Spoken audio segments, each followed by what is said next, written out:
We're Maseches Gittin, Daf Yud Beis Amud Beis, 19 lines on the bottom. Omer Mar. Omer Mar, nois and shifter force of the Rab. We had said this was actually Rabbi Yochanan. Rabbi Yochanan said that if you have somebody who cuts off the arm of somebody else's servant, now if the master cuts off the arm of his own servant, then his servant goes free. But if you cut off the arm of someone else's servant, first of all, the master gets everything. And second of all, he doesn't even have to feed the servant anymore because he's kind of useless to him. It's hard to say. I mean, it sounds not fair. He just has to collect charity like everybody, any other poor person. Especially in the olden times, they had a good system for charity. They had the payout, they had, besides for Shnas B'Tzeres, there was a lot of tithes from poor people. Says the Gemara like this: Amar Mar, Neizin Shifter Fosa the Rabbi. We said that you give. This is on a legal level. Obviously, is it the right thing to do? Probably not. You give your shifter for also the rabbis. The Gemara analyzes shifter pshita. It's obvious that you give shifter because he's no longer able to employ him. So his work belongs to the master. Refuasi tzrichale. We needed to teach us about refuah. Correct the Gemara. Refuasi today. How can we say the master gets the refuah? You have to use the money to cure the servant. The boy tzuybe. You needed to buy medications and a doctor to cure him. No, we're talking about that they when they came time for the person who had caused the damage to pay, they thought it would take 5 days to cure the servant, and he gave the money. And they did a more powerful medication. In other words, he changed the medication in the end. It's interesting that we say that. We don't just say, oh, it happened. Sometimes it just happens, it gets cured better. More Dafka says, even though it's a samach harifa, which I think there's a Tosfos. No, maybe the servant could complain, oh, I didn't want this samach harifa. Nevertheless, because he was cured faster and there's extra money goes to the master. You might think to say because there was tsar here, because there was pain, maybe it should belong to him, the extra money. Mashmalon, that no, belongs to the master. That belongs to the master. Master gets to keep the extra money. Why does it not go back to the perpetrator of the crime? He has to pay for the cure. He paid for the cure. He gave too much money, so give the extra back. It's an interesting question. Seems like once he pays it, once you estimate the value, you don't have to pay it back. I actually have it here, so I could check it out. Take a look at the halacha.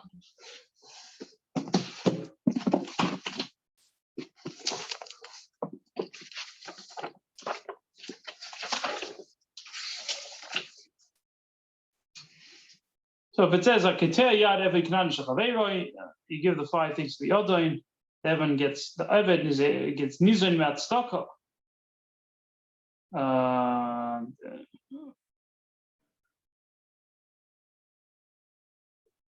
So there's a shach. No, it doesn't really deal with your question. But I guess the din is once he pays the money, he doesn't get it back. You're asking why not? It's interesting. I'm not sure. Tanya, we learned in the Brayso, Omer Rabbi Elazar, Amarnu lo the mayor. We told Meir, so this is Rabbi Elazar talking about his colleague. This is the Rabbi Meir for us. But he told Meir, and you remember we had at the Mishnah Machlekes, if it's a schus, we're going back to the din, is it a schus for the Eved to go free or is it a choy for the Eved to go free? So Rabbi Meir said, it's a choy for both of them. It's a choy for both of them. Chum say it's a schus for an Eved to go free. It's a good thing for an Eved to go free, so if you give it to the Shliach, he can't go back on that. So Rabbi Elazar said, we told Meir, it's this big schus, he's able to go free. What do you mean? Why are you saying it's a chayv? It's a chayv.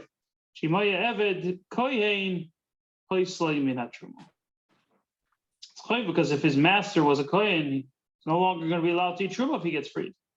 So we told him, he said, what if he decides not to give him food? He has the option not to give him food b'chlal. Now, there's 2 opinions of what this means. Remember, we had Rav who would hold that he works on his own and he'll get fed for him by himself. And the other opinion is Rabbi Yochanan, which is a halacha, that you don't even have to, you could take his wages and he has to get them stuck. Omer Lanu, Even so, fact is, even if he doesn't work, let's say he runs away from you. Let's say you have Eishes Kohen that's rebellious against her husband. They're still allowed to eat truma. And if you free him, he's not going to be allowed to eat truma, so it's a chayv for him. So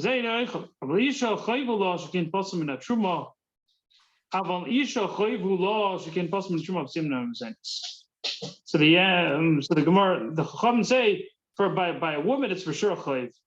They agree by a woman it's a chayv. They make a puzzle from truma and you make a loser mazonis. She's not going to be fed. What's this back and forth?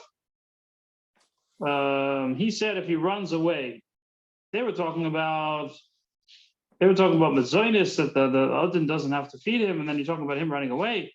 This is what he's telling them. You're talking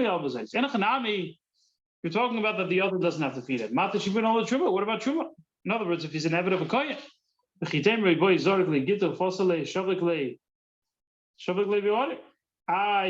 could throw him a get within his 4 amas and make him puzzle. So theoretically, you could free him against his will. What about shavik levorik? What if he leaves and he runs away?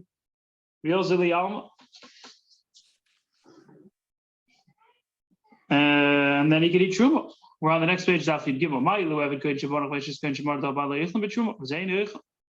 can't compare.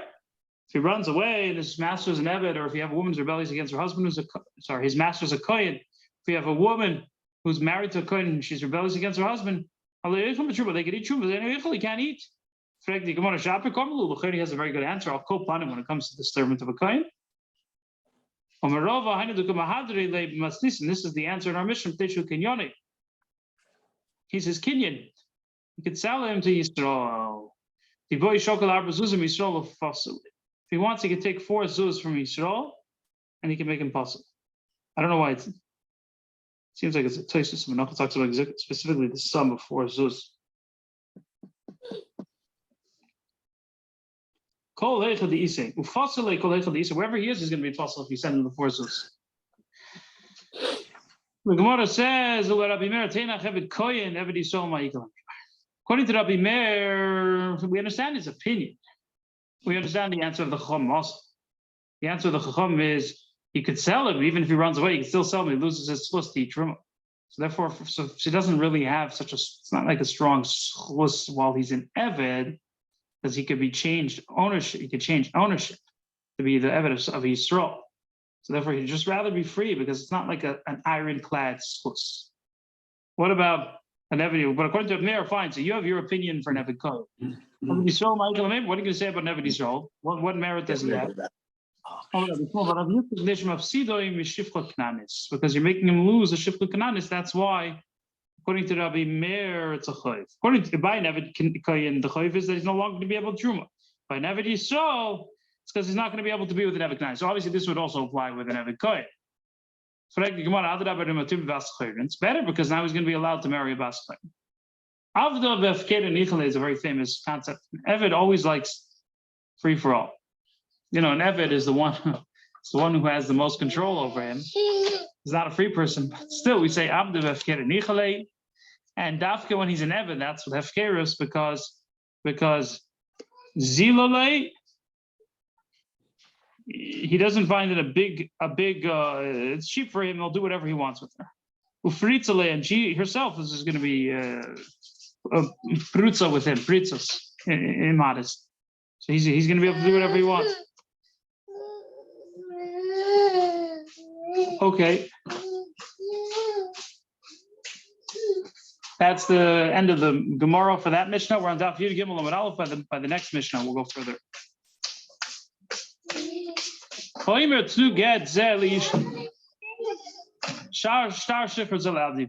who says to give this get to my wife and to give the shtar shikra to my eved, you don't give it after he dies. He didn't actually give it in their hand. That's the way Rashi explains. But he gave it. He told them. He shouldn't give it after he dies. We're going to talk about what type of person we're talking about. Actually, I don't know. I think it's Batsheva, but you can ask her.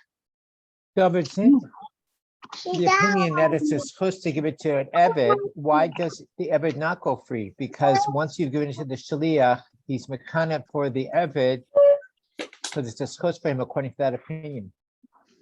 I understand the woman is a problem, but why the Eved? She don't want me. That's a good question. She don't want me talking. Okay. So there's a Tosfos. Well, we'll read at least a few lines in the Tosfos. So Omer Tnu Get. You see how Omer Tnu Get?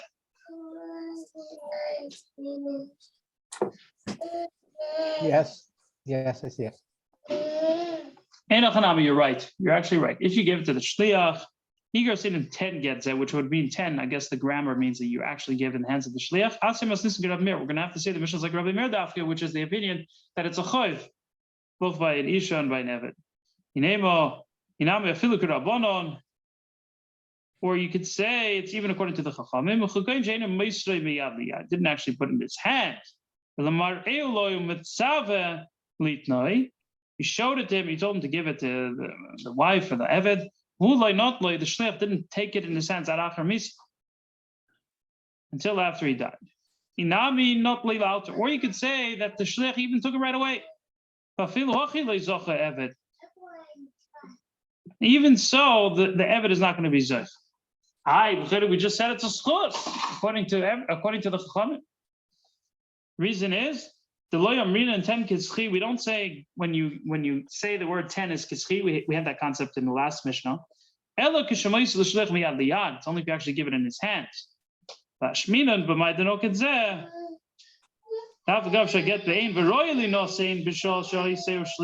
teaching in this din that even though the get is here, it's physical, it exists. He didn't write kisvu. He didn't say write it. You said give it, and it's fit to be given right away. And he started when the guy was alive. Nevertheless, don't finish it after he dies because ain't get lachar misa. Rabbeinu Tam says the Liger sin klal. We're not going to teach this din in their Mishnah, this concept. The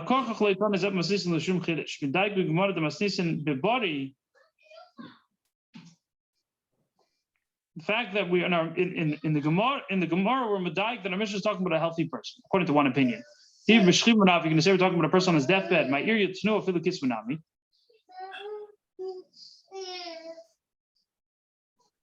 The reason for the opinion that said we're talking about our body is because we should have said kisva would have been enough. Why tanu? If we're going to use the word tanu to teach you a chiddush that he's not the shliach is not zoicha for the Eved. Even if you tell him to give it and he took it because he didn't put it in his hand. Even if we would have been talking about a shchibna, we would have had to say kisva.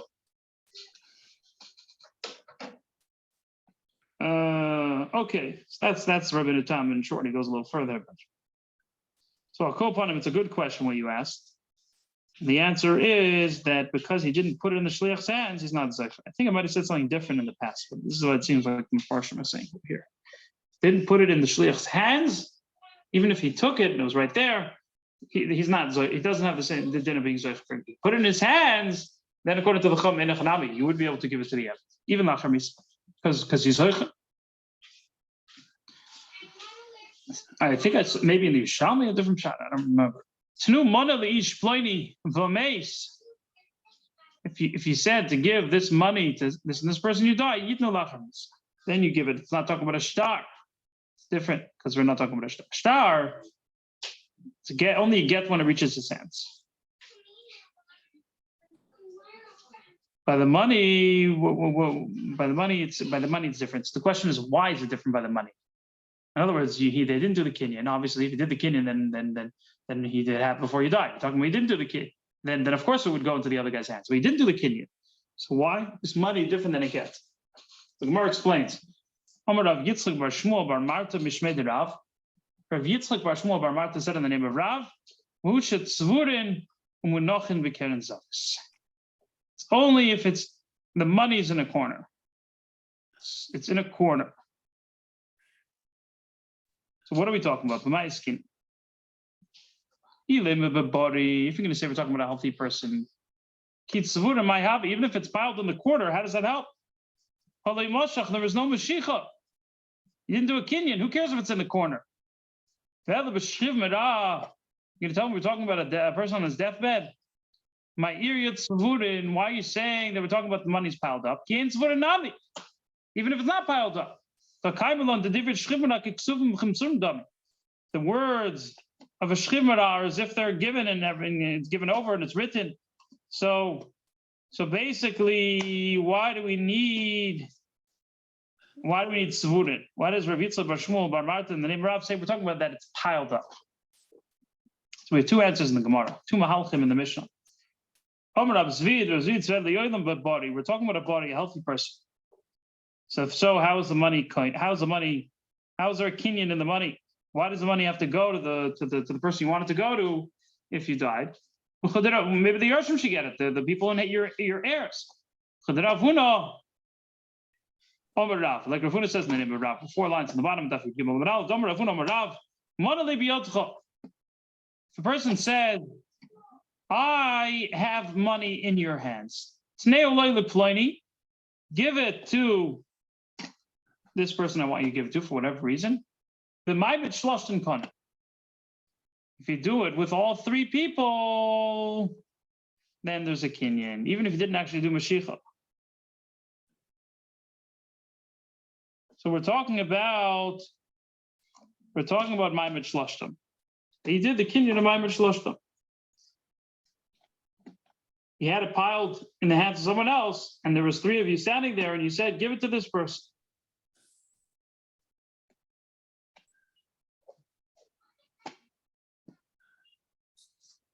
Okay, so that's the first answer.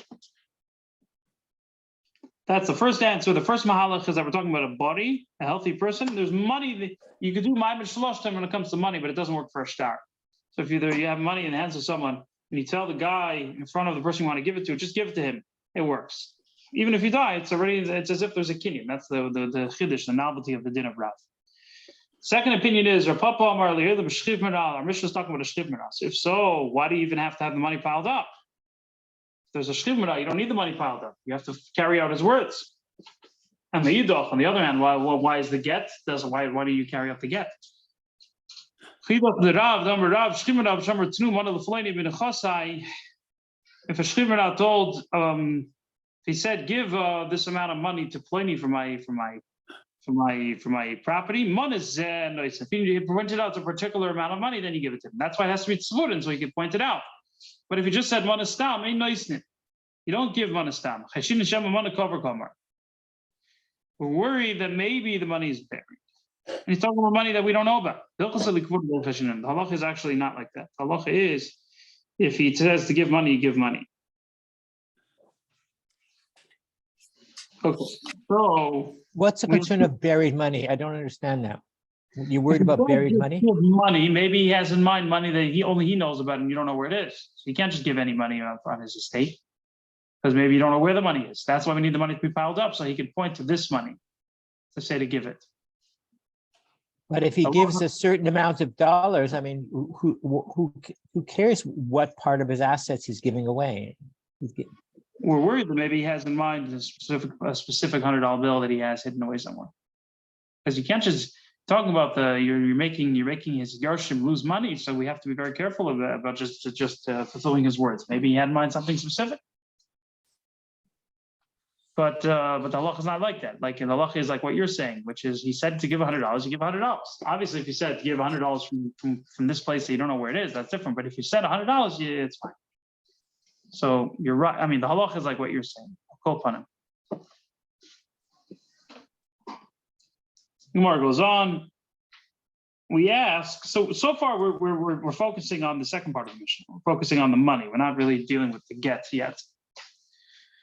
Rav Papa, my time zvid. Why does Rav Papa teach? We're talking about a shchiv meral that he has to point out where the money is in order for us to fulfill his words. What's the reason why I didn't say like Rav Zvid?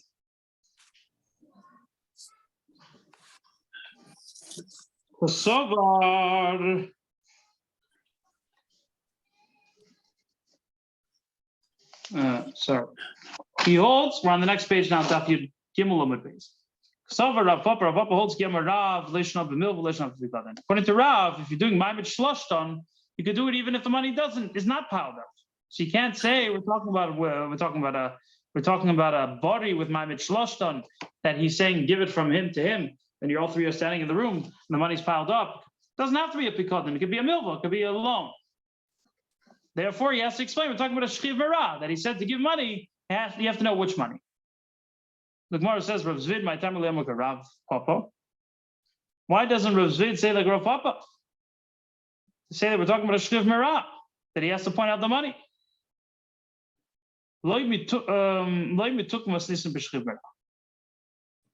Our Mishnah cannot be talking about a shchiv v'ra. That's the reason why he doesn't want to say like Rav Papa. So the Gemara analyzes why not.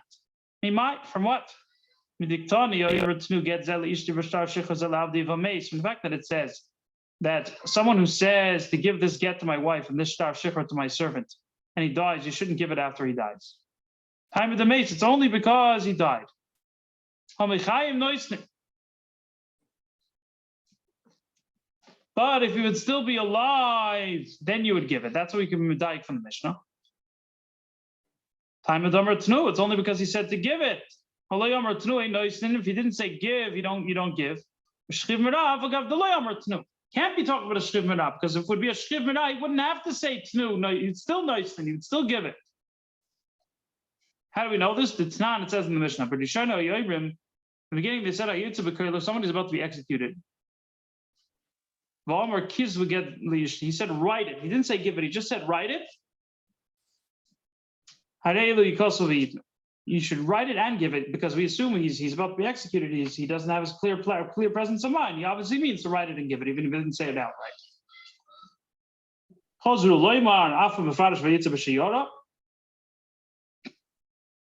They included somebody's going on a long trip in the sea or going in the desert, in a caravan. Even someone who's in danger. He could have just said kisvu. He didn't have to say tnu. The fact that it says tnu must be talking about a body. That it only works maimed shloshton with money. Doesn't work with a shtar. Maskif lo Rashi asks on this opinion. Who says our Mishnah is according to Shimon Shazuri? Maybe it's a Rabbana who hold that shchiv merah can't say kisel. He has to say tenu. He has to say give it. It's machlokes between Shimon Shazuri and the Chachamim.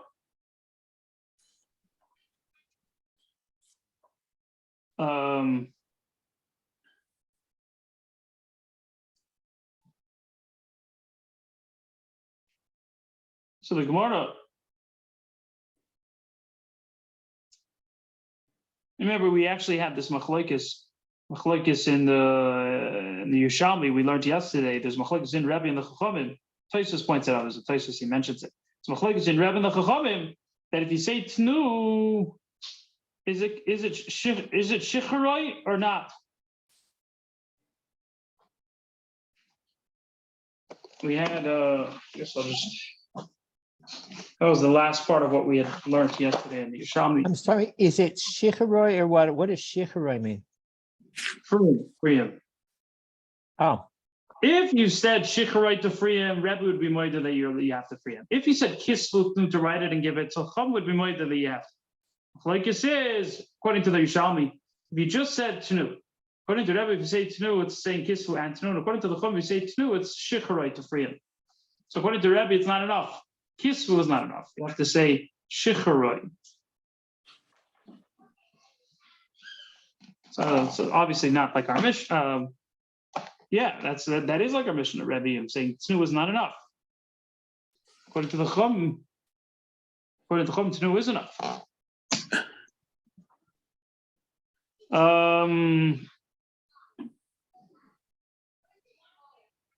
So Tosfos asks, this is Shitas Rebbe. Maybe that's why it says tnu, to teach you the Shita of Rebbe. Tnu is not kishicharoi, it's kikisu, bein koifen. We don't force him.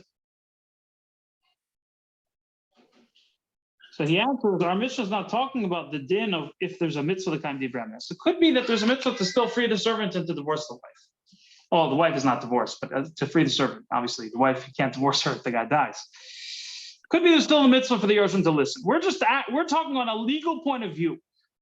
Is the servant free? When it comes to the money, you have an obligation to give the money. It gets tricky because when it comes to the money, is the money automatically in the hands of the Eved? I guess maybe from a legal point of view it is. Because financially, I guess it's easier to say that than something like freeing a slave. So financially, yeah, it's as if it already happened. And it's just a technical question of bringing the money over. When it comes to the get, it didn't happen yet. Is there a mitzvah to listen? That's already Machlokes in Rebbe and the Chum. That's our Mishnah's not talking about it. That's what Tosfos explains. Very interesting. We're in the middle of Yud Gimel Amud Beis by Gufo, right in the middle of the page. Just a comment of it. The whole concept of shchit mirah is very interesting because in secular society, the word of a shchit mirah, the people can say the person did not have capacity because he's dying. So at that point, what he says doesn't mean anything. And in this whole thought process, it means everything. Right. Very interesting. Now, you possibly could tie to that also by saying the guy wasn't of sound mind. He was a shoita. He had the din of a shoita, but definitely we lend a lot. We give a lot of credence to the person on his deathbed. We don't say he's not of sound. We assume you have to prove that he's not of sound mind. You can't just say he's not of sound mind. And in secular, that's like the first thing you're timing. And in Yiddishkeit, you'd have to prove it. And on the contrary, because he said on his deathbed, you have to carry it out. Yeah. Gufa Omer Ravuna Omer Rav. Ravuna said in the name of Rav, Monali biyotcha tneule lepleni b'mayvit shloshtan. Kona, the din of mayvit shloshtan. But if you say to a person, you have money, you have $100, and my $100 is in your hands. Give it to so-and-so.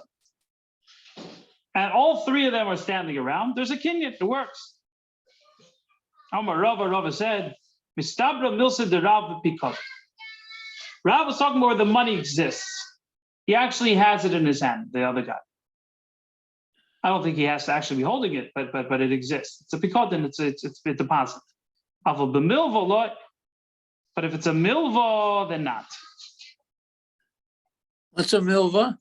If it's a loan where the money it was already spent, you lent it to somebody, the money was already spent, he owes it to you, then you can't do that. You can't do ma'amid shlosh.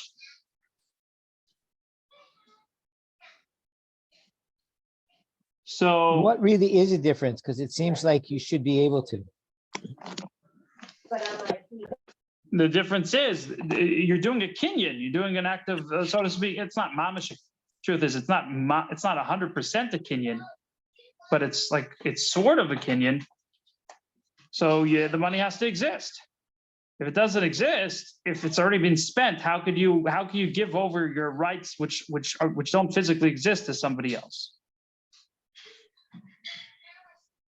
So this is what Rava wants to say. Rava wants to say that mistabro that it should only work by pikotim, where the money actually physically exists. Even though you didn't do a kinyan, there's a chiddush of ma'amid shloshtan, there's a novelty that if everyone's standing around, you transfer the rights because there has to be a physical. However, he made a shavua. The Rav holds a fila b'milva, even by a milva. Remember, we were talking before about machlekes between Rav Papa and Rav Zvid.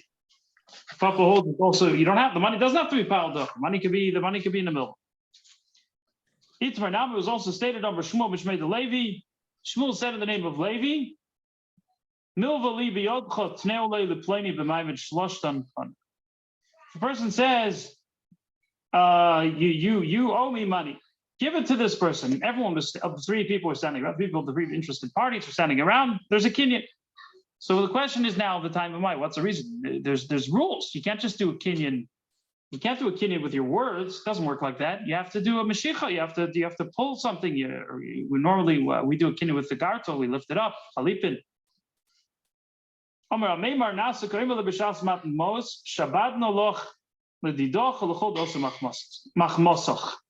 as if when you let the money, the guy owes it to you, but you made like a stipulation, I could do whatever I want. Anything anything of yours, I'm being mishabed to you, anything of yours, anything's going to come from you. In other words, if I want to switch and say that you should give it to someone else, you should give it to someone else. It's as if you made the t'nai b'shas ma'isa, b'shas halvo asamoy. So just like you're able to lend the money and then he'll owe it to you, you could also give it to somebody else. Ravashi told Meimar, this doesn't make sense. But now, let's say you want to do Ma'amad Shloshim to somebody who wasn't born at the time of the debt, at the time of the loan. You're going to say there's no kinyan. Even according to Mer, he says you could sell the fruits of your palm tree that don't exist yet. You have to sell it to the person who's alive, but not to somebody who doesn't exist yet. So how could you, if you say that it was a stipulation that you made b'shas the sinas hamois when you gave the money, how could you include Ma'amad Shloshim to be even someone who wasn't born yet? And we know that Ma'amad Shloshim is with anyone, even if he wasn't born at the time of the original loan. Elam Ravashi says, on the next page, you have a benefit because now you're dealing with a new person. So let's say there's a guy you owe money to, it's uncomfortable already, you feel like you have a lot of pressure to pay him back. Now you're dealing with a brand new person, so the pressure lessens. Gomer b'shavi nafshi. Because of that benefit, he indebts himself with a leiv shalom. He removes himself from the first person, he agrees to go to the new person. Why do you have to do Ma'amad Shloshim? That's interesting. I guess it's like a certain t'nai, a condition that the Chum gave. It has to be with all three of them standing there. So Rav Huna asks, we don't say Rav Huna, sorry, it's interesting, it's somebody else. The Gemara doesn't call him Rav. But now,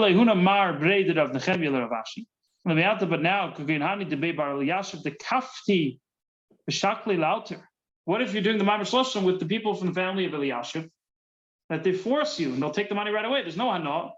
If you're not happy about that, before you're dealing with the soft guy, he gave it over to the tough guys. You know, like you have collection agencies. So you sold your loan. Yeah. You sell your loan to a collection agency and they pay you a certain amount of money or whatever it is. You have an agreement and now they own the loan. That's it. Is that good for you? It's not good for you. These guys are professionals. What do you mean for you when you say for you?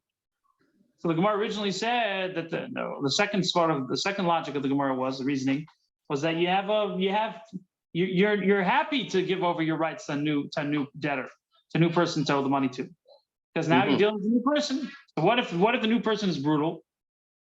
Then you're not happy. You're not kind of. Ma'amad Shloshim is not going to work.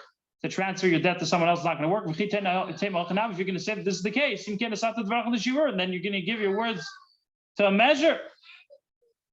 And then we don't say that. We don't find anywhere that it's only if it's a good person. Also, then it's going to get very complicated. Like, is it a good person? Is it a nice guy? Is it not a nice guy? Hello, Marzutra. Marzutra says, there's three things that the Chum have the power to, when it comes to financial stuff, they have the power, because there's a din of Hefker, Bez, and Hefker. They can declare anything ownerless. So there's three things that made halacha that there's no reason for it. In other words, it doesn't go under the regular dinim of kinyanim, of acquisition. One of them is this din, the din of Ma'amad Shloshim. Says Rashi, it says if it's halacha l'Moshe Messinai. Tosfos says, well, I guess we'll read the Tosfos. Second Tosfos on page in Daf Yudal. Pirush, the fact that you're able to do the kinyan without actually doing the kinyan with like Mashiach pulling it or whatever. There's a reason why the Chachamim did it. It's not like it doesn't make sense. So you don't have to work hard and to make kinyanim. And we'll see the next case is Kaisav Nachas L'Ishtoi. Kaisav Nachas L'Ishtoi Mishum D'Lei Shavik L'Beria. V'Yoav L'Achrini V'In Derech L'Asis came. D'Lei Shavik L'Brei V'Yoav L'Achrini V'In Derech L'Asis. Sorry, you're not leaving it to your son. You're giving it to someone else. It's not the Derech L'Chalik L'Kovit. You want to honor her. To make her in charge of the estate when you're taking to give your possessions to your wife. That's the second case. He's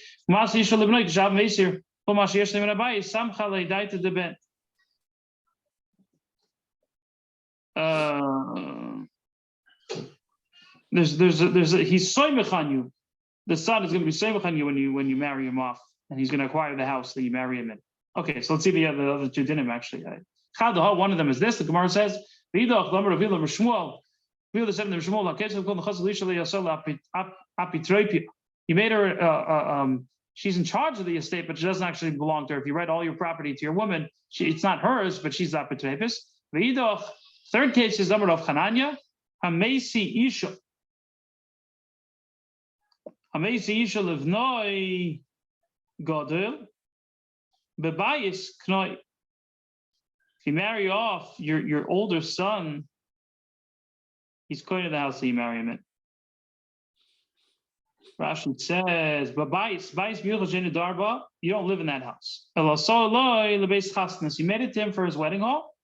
He's koinit. The son is koinit. So when the father, Taisa says, when the father takes everything he has out of the house, the son assumes that you're giving it to him. And therefore, it's a kinyan. It's one of the three things. We'll go a little further to 2 dots. Omer lei Rav l'Ravacha Bardula. Rav told Ravacha Bardula.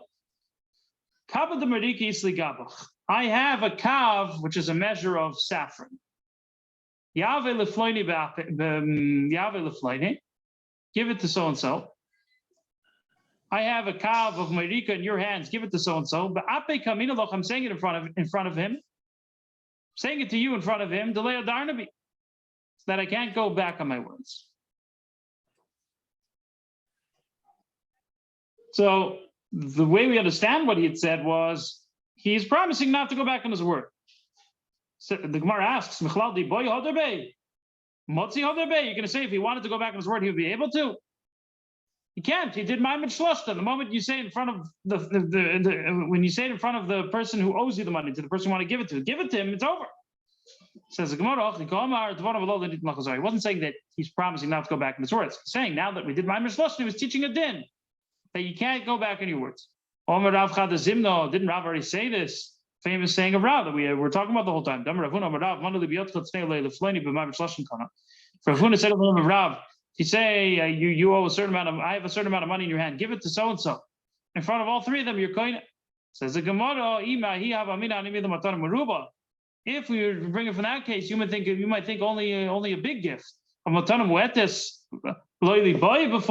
if it's a small gift, maybe it's not required to do it in front of him. That's why we're teaching this day, and even if it's a small gift. I guess a kav of Marika is a small gift. Kamash Malad, even a small gift. Okay, we have a few minutes for the Yerushalmi. Mitzvah Hashem, on Sunday, we'll finish the parak. We're on Daf Yud Daled, or the 2 dots in the middle of the page. We'll go to the Yerushalmi now. Do a few more minutes.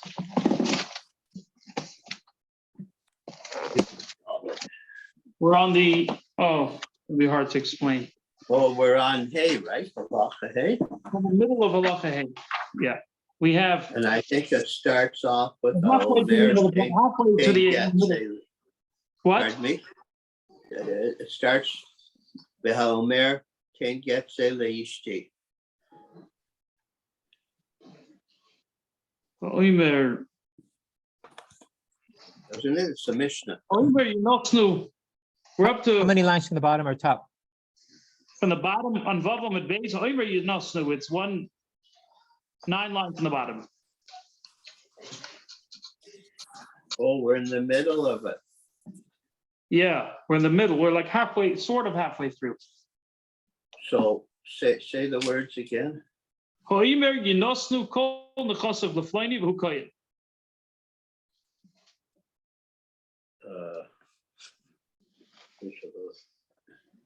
And it's not in the Mishnah, or it's not? It's in the Gemara. It's in the Gemara. We're deep into the Gemara. We're like halfway through the Gemara. A little less than halfway in.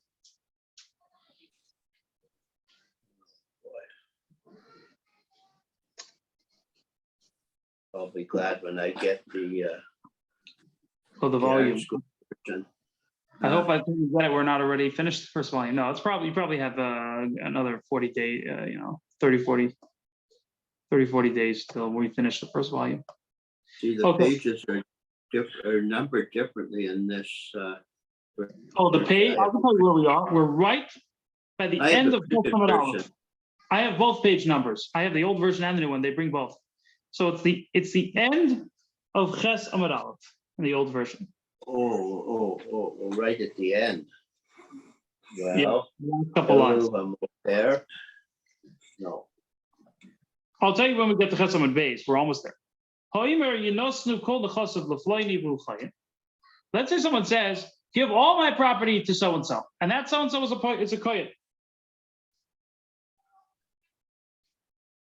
And you had servants. Even though the person who's the recipient of the gift said, "I don't want it," he's still zoicha. He gets the servants are under his domain now, and they're eating truma. Shimon Gamliel says, "No, the guy refused the gift. So because he refused the gift, the Yerushalmi are the ones who are going to get. The Yerushalmi are the ones who are going to get it. Doesn't go to the kohen. It goes to the guy's heirs, his people who are." Why would somebody have a havamina that if somebody refused the gifts, he gets the gift anyway? That seems unusual. Oh, very good, very good. So Reb Zeta will explain. Omer Reb Zeta, the stam chaluk, and the machlokes is if there's the stam. Let's see, what are we talking about? Manan kayam. What are we talking about? If we're talking about the guy who accepted the gift, after Rabbi Gamliel, of course. It's interesting. Gemara says Rabbi Gamliel, but in the rise that we brought, it's from Shimon Gamliel. See if I can find it. Now we're by Chesam and Beis. We just turned to Chesam and Beis. Baruch, give it to me, please. See if I can find it. After Rabbi Gamliel moide, im b'shalei kibul olav mishar rishonu. Even Rabbi Gamliel would admit that the guy accepted it. What do you mean he accepted it? Im b'shalei kibul olav. If he didn't accept it upon himself, Mishal Rishon. Now, after Avada Moide, even the Chacham will be Moide that you can't say the Kohen is forced to give. You can't be forced to accept the gift. Doesn't make sense. Talking about it in the middle, a case in the middle. What's the case in the middle? That he was quiet in the beginning. He didn't say he accepted it, but he was quiet, and then he started protesting. Rabbi Yoimer leis barnash omer yev shalom v'kivin shekibul olav. According to Rebbe, a person can't say EFC. You have to, the moment you're quiet and you don't protest, it's yours. Can't later on say, "I don't want it." Sheikh Gamliel says, no, because he said EFC, so there's a heichach. It's proof that he hadn't wanted it from the beginning. Because he was quiet in the beginning. He didn't say yes, didn't say no, he was just quiet. Okay, so we're bringing a lot of cases like this. Person says, "Give this money to a certain person that I owe him the money."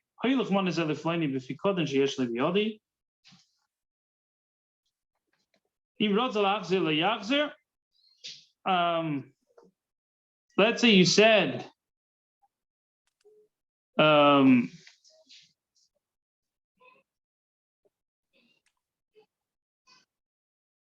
he said, "Bring this money to Ploini.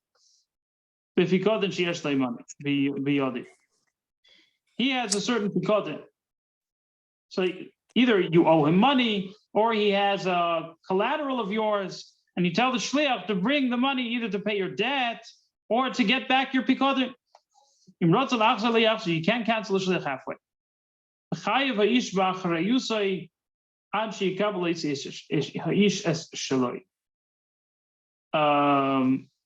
She explains, we're talking about a milvum bikotin, right? You're paying back your debt and you're paying back your collateral. You're trying to get your collateral back. So even whether you said 10 or you said hoyle, you're giving it to the shliach, and the shliach is obviously also automatically being zoichel adam shalei b'fanav to the person who's owed the money. And when it gets in the hands of the shliach, he's zoichel for the mekabel.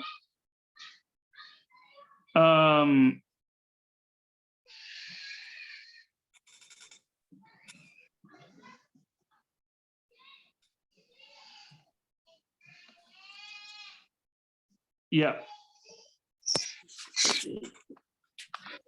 Okay. Yeah. The shliach, even though he's broker for the mikabel, even though the shliach gets the money for the mikabel for the person who is owed the money, nevertheless, the shliach is chayiv b'achrayis until he gets the money in his hands. So on the one hand, you don't have control over the money anymore, but you're still chayiv b'achrayis. So you have to be very careful before you send the shliach with the money to pay back a debt. You have to make sure that you have the money over, and so on and so forth. Over Rabilo, Hamatona kechoyv. Same thing applies to a gift. If you say to a shliach, bring this as money for matana, for a gift, it's already, the moment you give it to the shliach, it's no longer in your hands. 10 manazel lefleini, hilach manazel lefleini, 10 shtar matana lefleini, hilach shtar zem matana lefleini, rotzal hachzal liyach. So you can't go back if you want to, even if you want to. Holach umtzoy shemes. Let's say if you found that the shliach had died, so then yachzir the mishalech.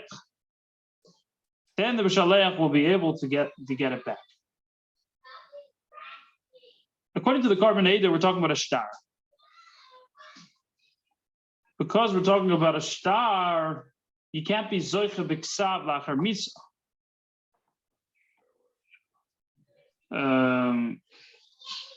Yeah. So if he died, Yitin Yachzim Shalech v'Mason. If the Mishalech died, the person who gave the original money, Yitin the Yershin will go to his heirs. But if he said Schemon is How do you know when they say Yorshin is going to the Mishalech's heirs and it's not going to the person that you wanted to give the matana to his heirs? What? Yeah. Is that you're saying as a question or a statement? I'm saying it as a question. And it does depend who died first. What? Does it depend who died first? Like, did the Mishalech die first, or the recipient of the gift died first? Because when it says give it to the Yorshin, like which Yorshin? Good question. Let's say, yeah, right. Sorry, I think I might have said the Shliach died. You're right. The person he sent it to died, and it goes back to the Mishalech. The Mishalech dies, Yitin liYorshav. So you're saying, what if the Mishalech died first? What if the Mishalech died first and then the guy died? I mean, L'ch'oira will still go to the Mishalech's Yorshin, because if the guy dies and he never had a chance to receive it, he doesn't get it. He didn't say to give it to the guy's Yorshin. He said to give it to the guy. The guy never got it yet. So because he didn't get it yet, it goes back to the giver. And if the giver's not alive, automatically it belonged to him the whole time. We'll go to his Yorshin. According to the Korban Eidah, we're talking about a shtar. But if he said the word Zechei manazel lefleini, Kabel manazel lefleini, Zechei shtar zeh matana lefleini, Kabel shtar zeh matana lefleini, rotzal hachzal liyachzir, he used a different word. He didn't say tein or hilach. He said Zechei. Then if you want to go back, you can't go back. Holach u'mitzoy shemeis yitin liyarsha. If you found that he died, then in such a case, yitin liyarsha shom lekabel, because he said the word Zechei. It's much stronger than ten and hilach. Ten and hilach, he has the ability to give, but Poyel Mamash, if he dies, he's not zoicha for him. He's not zoicha for him. If the guy dies before he gets it, he's not zoicha to it. But if you use the word Zechei, then it's a different story. If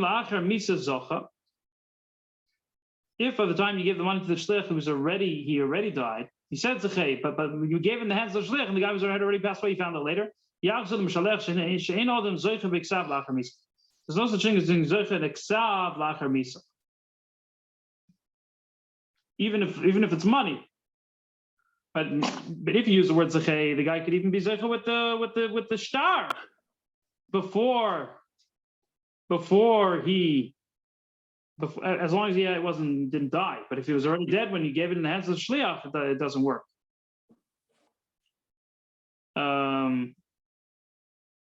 Maybe we'll do one more. Misha Omer manazel lefloini. Someone who says this money is lefloini. Should go to so and so. Take this money to Flaini. You also can't be chazer on all these cases. The din is someone who's zoicha for something for his friend. You cannot change your mind. If you're zoicha for your friend, you cannot take it back. Okay, and now we're getting into a Maaseh, and that's the very end of the Perek with the Yerushalmi. The last little stretch we'll save it for Sunday, B'ezrat Hashem.